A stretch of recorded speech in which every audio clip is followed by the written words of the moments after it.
आगे आप देखेंगे जहाँ पर 1600 रानियों ने जौहर किया था। इन कठिन 5 प्रणों के साथ गड़िया लोहारों ने आज़ादी के लिए संघर्ष किया। अभी भी इसकी ईंट इस बात की गवाही दे रही है कि सैकड़ों सालों से ये उसी स्थान पर खड़ा है। इसमें एक हस्तक्षेप जवाहरलाल नेहरू जी का भी है। दोहराता हूँ सुनो रक्त से लिखी हुई कुर्बानी, जिसके कारण मिट्टी भी चंदन है राजस्थानी। मतलब प्रेम की बेली को अगर बोना है और उसको बढ़ते हुए देखना है तो आंसुओं से सींचना पड़ेगा। ये समाधीश्वर मंदिर जहाँ तक मुझे लग रहा है कि यहाँ पे जो रानियों ने जौहर किया था उसके आधार पर उनके सम्मान में बनाया गया है। आगे आप देखेंगे जहाँ पर 1600 रानियों ने जौहर किया था। 3 बार जौहर यहाँ पर हुआ है और तीनों बार जौहर का हाँ 3 बार जौहर हुआ है। तीनों बार आक्रमण, तीनों बार अलग अलग शासकों के आक्रमण के बाद हुआ है। आगे आपको दिखाऊंगा। पहला जो आक्रमण था वो अलाउद्दीन खिलजी का 1303 ईस्वी में था, जहाँ तक अगर मैं गलत नहीं हूँ तो पहली बार जो हुआ था वो रानी पद्मावती के प्रतिनिधित्व में यहाँ पर 16,000 रानियों ने किया था। भारतीय पुरातत्व सर्वेक्षण के हिसाब से यहाँ पर कुल लगभग 40 से 45,000 रानियों ने तीनों बार में मिलाकर जौहर किया था। ये रहा। पहले ये कहते हैं कि पहले बहुत नीचे था,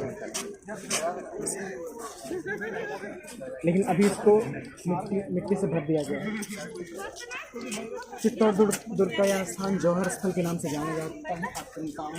अपनी मातृभूमि और अपने अस्तित्व की रक्षा में सर्वस्व न्यौछावर करते हुए अग्नि की ज्वालाओं में प्रवेश करना जौहर कहलाता है। मेवाड़ की हजारों वीरांगनाओं ने अपने अस्तित्व की रक्षा हेतु चित्तौड़ दुर्ग में 3 बार जौहर कर अपने कुल का गौरव बढ़ाया। पहला जौहर सन 303 ईस्वी में हुआ, 17 अगस्त इसमें शनिवार दिन में दिया गया। इसमें रतन सिंह की रानी पद्मिनी के नेतृत्व में इसमें हजारों छत्राणियों लिखा गया। शायद लगभग 16,000 छत्राणियों ने यहाँ पर जौहर किया। और दूसरा जौहर जो हुआ वो 1592 में हुआ। राणा सांगा की मृत्यु के पश्चात योग्य उत्तराधिकारी के अभाव में व्याप्त अव्यवस्था देखकर गुजरात के शासक बहादुर शाह ने अपनी पुरानी हार का बदला लेने के लिए चित्तौड़ पर आक्रमण किया। बाघ सिंह के नेतृत्व में मेवाड़ी वीरों ने डटकर मुकाबला किया। राणा सांगा की विधवा रानी हाडी कर्मावती ने के नेतृत्व में 1592 चैत्र शुक्ल पंचमी अर्थात 1535 मार्च 29 बुधवार को। और तीसरा जौहर 33 साल बाद जब अकबर ने इसको जीता और अंत में जब राजपूतों के हाथ से ये किला छीना जाता है तो वो अकबर के हाथ से छीना जाता है। बाद में 1616 में कोई मुगल शासक था, उसने वापस किया। फिर इसमें शायद उनका नाम नहीं है, शायद मुझे लग रहा है जहांगीर ने 1616 में जहांगीर ने इसको फिर से पुनः राजपूतों को सौंपा, इस साम्राज्य को। और ये पूरा पद्मावती ने जोर कहाँ किया था? ये इसी स्थान पे किया है, यहाँ पर इसी स्थान पे। ये जो पहले था ये पहले बहुत गड्ढा था, नीचे सीढ़ियाँ बनी हुई थी, अब इसको पटवा दिया गया। 3 बार जौहर हुआ। अच्छा हाँ 3 बार जौहर हुआ है। एक बार रानी पद्मिनी के नेतृत्व में हुआ है, दूसरी बार हुआ है रानी हाडी कर्मावती के, और तीसरी बार एक बार और हुआ है जब अकबर ने जीता। और अंत में अकबर ने जीत करके वो अपने हाथ में पूरा सिकंजा ले लिया और कब्जा कर लिया। तो ये था एक संक्षिप्त इतिहास। ये देखिए यहाँ पे लिखा है कि प्राचीन अर्ण कुंभ महल परिसर चित्तौड़ दुर्ग। देश के विभिन्न हिस्से में लोहे का काम करने वाली आदिम जनजाति लोहार 2 उप समूहों में विभाजित है, गड़िया लोहार और मालवीय लोहार। इसमें खास तौर से इस बात का वर्णन है कि जब महाराणा प्रताप को जंगल में रहना पड़ा और उनको एक बड़ी शिकस्त झेलनी पड़ी, तो उन्हीं के साथ जो गड़िया लोहार थे वो भी चले गए और जंगलों में रहने लगे। और क्योंकि उनके जो राजा थे महाराजा महाराणा प्रताप जी, उनको ये किला, उनके हाथ से किला निकल गया, इस वजह से उन्होंने भी कुछ प्रण लिए, जैसे कि यहाँ पे लिखा गया चित्तौड़ दुर्ग पर वो नहीं चढ़ेंगे 5 प्रण लिए, जिसमें से 1, 2, 3 यहाँ पर दिख रहे हैं, बाकी ये फट गया यहाँ पर। चित्तौड़ दुर्ग पर नहीं चढ़ेंगे, घर बनाकर नहीं रहेंगे, मतलब जंगल में रहेंगे या घूमेंगे, किसी चीज़ पर सोएंगे नहीं, मतलब ज़मीन पर सोएंगे। एक नहीं दिख रहा है, और 5वां है पानी खींचने के लिए रस्सा नहीं रखेंगे। इन कठिन 5 प्रणों के साथ गढ़िया लोहारों ने आज़ादी के लिए संघर्ष किया।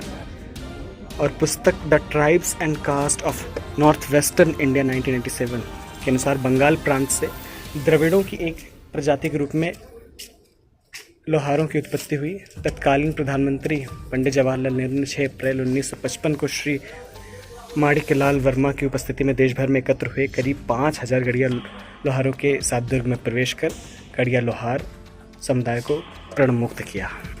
इसमें एक हस्तक्षेप जवाहरलाल नेहरू जी का भी है कि 5 करोड़ ना 5000 गढ़िया लोहारों के साथ यहाँ पर उन्होंने प्रवेश किया, और उनके साथ जो उन्होंने प्रण लिया था कि नहीं चढ़ेंगे कभी, उससे उन्हें मुक्त किया। सरकार का एक हस्तक्षेप दिखता। इस समय देवी एवं सज्जनों हम मौजूद हैं किले में।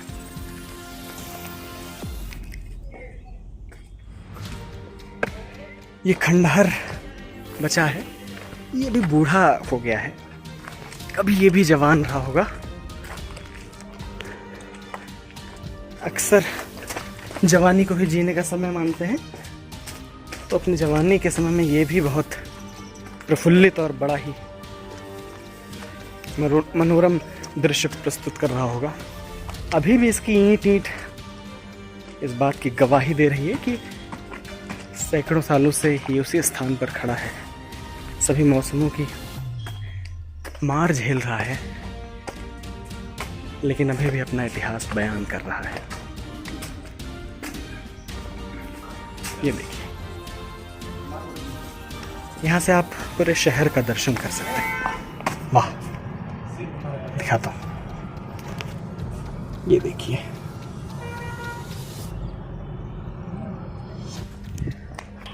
चित्तौड़ दुर्ग खास इसलिए है, मतलब दुर्ग तो, किले तो भारत के कोने कोने में बने हुए हैं। ये मिलिट्री बेस की तरह इसका इस्तेमाल करते थे, सुरक्षा के लिए इसका इस्तेमाल करते थे। चित्तौड़ दुर्ग अपने आप में बहुत सा भाव समेटे हुए है, जिसको नरेंद्र मिश्र की एक कविता है, अगर आपको याद होगा, उसमें आप वो भाव देख पाएंगे। वो कविता में कहते हैं कि दोहराता हूँ सुनो रक्त से लिखी हुई कुर्बानी, जिसके कारण मिट्टी भी चंदन है राजस्थानी। दोहराता हूँ सुनो रक्त से लिखी हुई कुर्बानी, जिसके कारण मिट्टी भी चंदन है राजस्थानी। रावल रतन सिंह को छल से कैद किया खिलजी ने, कालजयी मित्रों संग मिलकर दगा किया खिलजी ने। खिलजी का चित्तौड़ दुर्ग को एक संदेशा आया, जिसको सुनकर शक्ति शौर्य पर फिर अंधेरा छाया।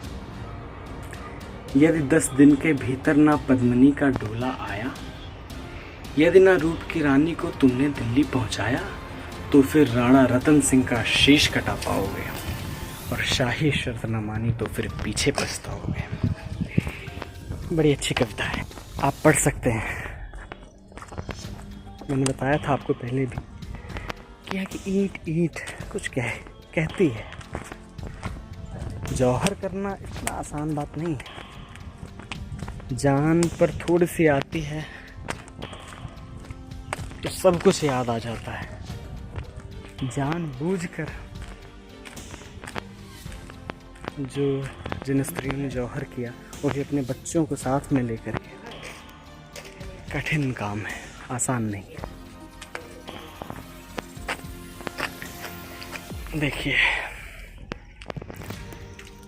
अंतिम पड़ाव आ चुका है हमारे सफ़र का। हमें मीरा मंदिर और देखना है, क्योंकि मीरा जी भी साहित्य में एक बड़ा स्थान रखती हैं, और जो भक्ति उन्होंने की और जिसका उदाहरण उन्होंने समाज के सामने रखा अतुलनीय है और नहीं देखा गया अभी तक। उनका एक पद है, हमारे पाठ्यक्रम में था, शायद कक्षा 7वीं 8वीं में था। मेरे तो गिरधर गोपाल दूसरो ना कोई, जाके सिर मोर मुकुट मेरो पति सोई। तात मात भ्रात बंधु अपनो ना कोई, छाड़ दई कुल की कानी कहा करे कोई। संतन डिग बैठ बैठ लोक लाज खोई, चुनरी के किए टूक ओढ़ लीनी लोई। मोती मूंगे उतार बनमाला पोई, असुवन जल सींच सींच प्रेम बेली बोई। मतलब प्रेम की बेली को अगर बोना है और उसको बढ़ते हुए देखना है तो आंसुओं से सींचना पड़ेगा। ये इस कविता से समझ सकते हैं। असुवन जल सींच सींच प्रेम बेली बोई, अब तो बेली फैल गई आनंद फल होई। दासे मीरा लाल गिरधर तारो अब मोही। बस मेरा मंदिर और देख लें, फिर वही ट्रेन चित्तौड़गढ़ से पकड़ेंगे और अजमेर तक, और अपना वही पुराना कमरा, वही सारी किताबें, वही माहौल, वही दोस्त, वही लोग। चलिए, आप हमारे साथ जुड़े, इसके लिए बहुत बहुत धन्यवाद। वीडियो में कई जगह त्रुटि पाएंगे आप, क्योंकि पहले से बहुत ज़्यादा जानकारी नहीं थी, जानकारी का बहुत अभाव था, और किसी को जानकारी तब तक नहीं ठीक से बताई जा सकती, समझाई जा सकती, जब तक वो आपको खुद ठीक से ना पता हो।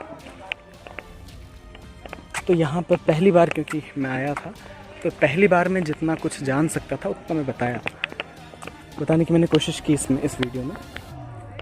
बहुत जगह इसमें त्रुटि है, बहुत जगह इसमें हो सकता है कि जानकारी गलत दी गई है, लेकिन मैंने कोशिश की है कि जहाँ तक सटीक और ऑथेंटिक हुआ जा सकता है, मैंने वहाँ तक कोशिश की है और मैं उतना रहा हूँ। चलिए, हमारे साथ जुड़ने के लिए बहुत बहुत धन्यवाद।